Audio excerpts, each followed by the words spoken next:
பாலும் தெளித்தேனும் பாகும் பருப்பும் இவை நான்கும் கலந்துனக்கு நான் தருவேன்.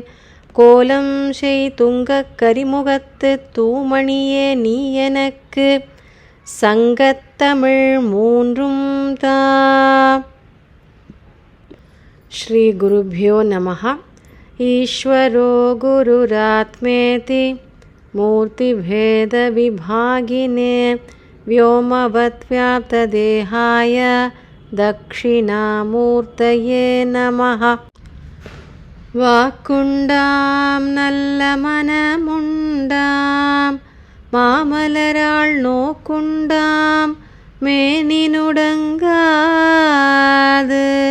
பூ கொண்டு துப்பார் திருமேனி தும்பிக்கையான் பாதம் தப்பாமல் சார்வார் தமக்கு. அனைவருக்கும் வணக்கம்.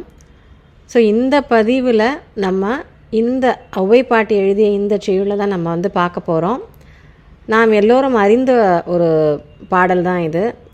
தினமும் காலையில் மாலையில் நாம் அனைவரும் சொல்லக்கூடிய ஒரு பாடல் இது. அப்போது இந்த செய்யுளுடைய ஒரு ஆழமான கருத்து, அதில் என்ன ஔவை பாட்டி சொல்லியிருக்காங்க, ஔவையாரால் என்ன சொல்லப்பட்டிருக்கு அப்படின்றத நம்ம கொஞ்சம் பார்க்கலாம்.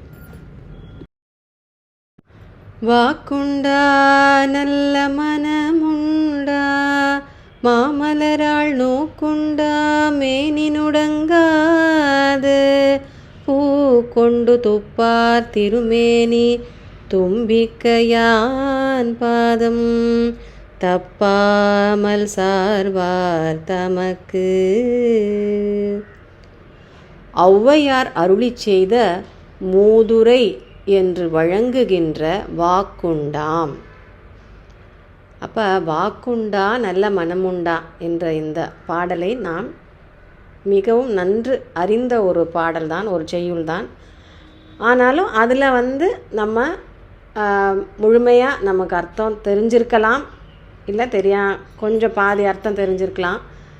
அதை நம்ம இன்றைக்கி அதை ஒரு முழுமையான அர்த்தத்தை நம்ம பார்க்கலாம். அந்த செய்யுளினுடைய அர்த்தத்தை முதல்ல செய்யுளை உரைநடை வரிசைப்படுத்தி அந்த ஆர்டரில் அந்த கிரமமாக நம்ம அதோடைய அர்த்தத்தை இப்போ பார்க்கலாம். ஸோ அப்போ நம்ம அந்த உரைநடை வரிசைப்படுத்துகிறப்போ அது எப்படி வரும்னா, துப்பார் திருமேனி தும்பிக்கையான் பாதம் பூக்கொண்டு தப்பாமல் சார்வார் தமக்கு வாக்குண்டா நல்ல மனமுண்டா மாமலராள் நோக்குண்டா மேனி நுடங்காது அப்படின்ற ஒரு வரிசையில் அந்த செய்யுளை நம்ம பார்க்கணும்.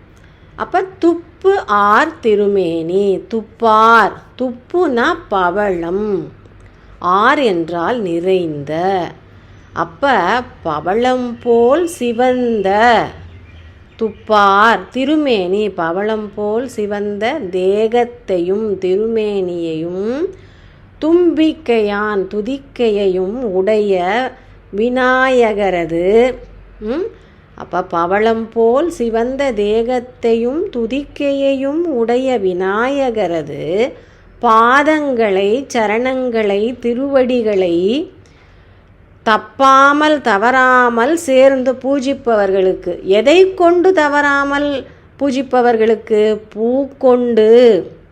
பூக்கொண்டு மலரை கொண்டு தப்பாமல் தவறாமல் சார்வார் தமக்கு சேர்ந்து பூஜிப்பவர்களுக்கு என்ன உண்டாகும், என்ன பலன் அவர்களுக்கு கிடைக்கும் என்றால், வாக்கு உண்டாம், நல்ல வாக்கு உண்டாகும், நல்ல மனம் உண்டாம், நல்ல மனம் உண்டாகும், மாமலராள். மா என்ற சொல் மகாலட்சுமியை குறிக்கின்ற ஒரு சொல். நம்முடைய மாமுனி வால்மீகி மாமுனி, ராமாயணத்தை எழுதிய வால்மீகி மாமுனி, அப்போ அவர் சொன்ன முதல் ஸ்லோகம் மா நிஷாத அப்படின்னு ஆரம்பித்ததுன்னு நம்ம கேள்விப்பட்டிருப்போம். அதில் அந்த மான்னு அவர் குறிக்கிற அந்த சொல் மங்கள வாச்சகம், மகாலட்சுமியினை குறிக்கும் ஒரு சொல். அப்போ மாமலராள் அப்படின்றப்போ பெருமையுள்ள செந்தாமரை பூவில் இருக்கின்ற ஸ்ரீதேவியினது,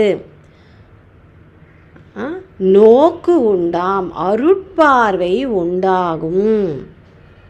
எப்போ? அதாவது தப்பாமல் பூக்கொண்டு தும்பிக்கையானது சரணங்களை சார்வார் தமக்கு பூஜிப்பவர்களுக்கு பெருமையுள்ள செந்தாமரை பூவில் இருக்கின்ற ஸ்ரீதேவியினது அருட்பார்வை உண்டாகும்.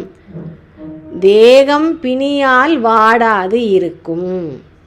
அப்போ அதோடைய முழுமையான கருத்தை நம்ம பார்த்தோன்னா,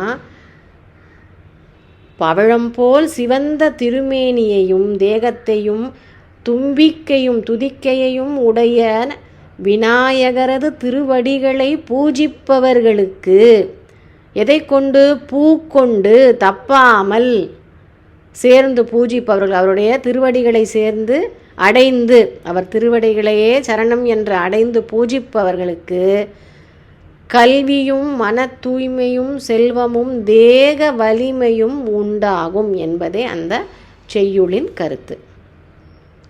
வாக்குண்டா நல்ல மனமுண்டா மாமலராள் நோக்குண்டா மேனினுடங்காது பூ கொண்டு துப்பார் திருமேனி தும்பிக்கையான் பாதம் தப்பாமல் சார்வார் தமக்கு.